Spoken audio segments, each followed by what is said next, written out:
Hi, I'm Mike Cassidy. I work for Bloom Reach, and I'm here with Chris Verlyon, who is the founder, correct, of Mall for Africa. That is correct. And it sounded to me like a very intriguing e-commerce project, and so I thought I would talk to Chris and just see if he could explain to us exactly what Mall for Africa is. So obviously most good ideas, come from needs. So I saw that this was a need that people in Nigeria and Africa as a whole needed to get items, but they couldn't shop on top US and UK stores. The sites were there, but they did not ship to Nigeria or ship to any African country. So decided, hey, I could turn this into a business and fulfill a need for, a continent and a nation that can afford the products. So that's how Mall for Africa actually started. It was basically I saw the need and went after that and developed a software application that people can now download on their mobile device or their PCs or Macs and shop on sites like Macy's and get items to them in Nigeria, and we're going to be opening to different other African countries. Wow. So that's really the idea in a nutshell. No, so I think unfortunately we might have lost you a little bit with maybe some buffering problems, but at the very beginning it sounded like you're from Nigeria, I believe, and you used to cart things back when you would visit. Is that what you were saying? Is that? Yes. Basically, people were kept on asking me, can you bring this? Can you bring that? They would give me a list. It started with friends and family, and then it went outside that base, and people I didn't know were asking me to bring stuff in, and I saw that there was a need.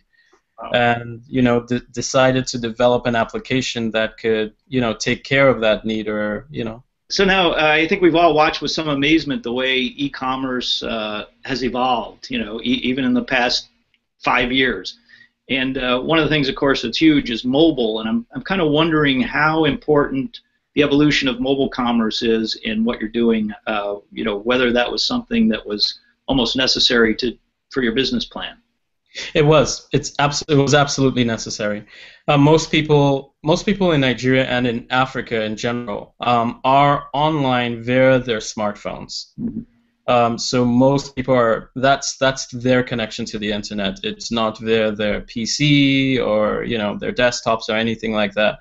It is via their mobile phones. So in order to get this business to work and to do really well and be successful, we actually had to create a mobile app for it. So it's extremely important. Well, maybe without getting too much into the weeds of it, I'm curious as to how the partnership with the retailers works. I mean, are you directly working together, or do you provide basically a third-party platform? It's both. So we work together, and we provide a third-party platform. So, for example, with Macy's, we work together with Macy's. And with some other stores, we work together with them, like Kitson and Shubaka. So we work directly with some companies, and with some companies, it's more of a third party. And we're basically supplying them or providing them with an extension of their brands into Africa. So we are taking their brands into Africa, where we have the knowledge, we have the boots on the ground, the marketing talent to get their brands out there and to get people to know about their brands and shop on their websites using our platform. Wow. So I guess I should ask, how do you guys make your money? I assume that's one of the goals. Yeah, we make money. We have what's called the fee, Mall for Africa fee.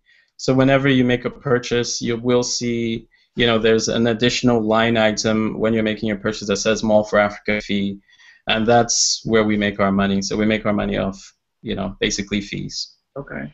Well, I imagine it's the logistics are probably somewhat expensive. I mean, to get something to Nigeria from the U.S. It is, but we've worked with some partners, and we've been able to get some really good deals. And like all things, when it comes to shipping, the larger you ship, the better rates you're able to get and all of that stuff. So we're doing pretty well. That we do ship several tons. And that gives us some pretty good rates. So on the consumer's end, how long would I wait for my package if I were in Nigeria, say? 5 to 15 business days. It depends on how fast we get the item and how we can ship that item. Yeah. So, for example, some of the things we can ship via courier, via DHL, for example, those things will get to Nigeria about 2 days after we get them here. And the bigger items, a car part, or a bicycle or something like that, we actually send via air freight, and that would take a little bit longer, about 10 business days. Interesting. Well, this may be sort of a U.S.-centric question, but one thing I think, at least that I thought about, was, well, Nigeria, there are a number of problems that the country's working through. Is e-commerce really, one of the needs? And maybe you can give me some perspective on that. Yeah. So e-commerce it's a huge need. Nigeria in itself, we're known for our oil, but we're not known for the country that produces a lot of goods. When it comes to electronics or anything like that, or even clothes. I mean, so where the Nigerians get all of that stuff is really from abroad. And this is one tool that people can use instead of traveling abroad and paying that nice international airline ticket. This is one tool they can use to get the items they need. And Nigeria and Africa in a whole are very rich countries. There are more millionaires made in Nigeria on a weekly basis than there are in the U.S. So the funds are there, the money is there, and the need and the market is there. So once you have all of those things working in tandem and hand in hand, you pretty much have a pretty good business.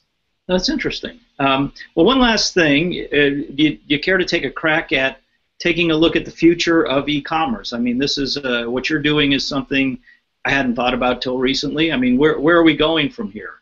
Well, I think e-commerce is really going to be the place. I do think the age of the brick and mortar stores are going down, and online is pretty much where it's going to be at in the future.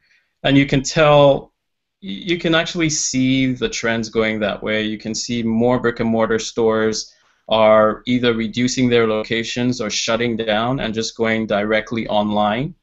That's one, I guess, litmus test or test you can look at, and I think that's pretty much where it's going, because online you can pretty much have everything at your fingertips, and you just have to select it, and things are coming so quickly in the mail. You can get something next day or in 2 days, but you can't have the selection you can get online in a store. It's just not possible. So I do think online retail is where it's at for the future. Well, that's interesting, and I want to again thank you for your time. It's Chris Forlion with Mall for Africa. Thanks a lot, and we'll talk to you again soon, I hope. Okay, thank you very much.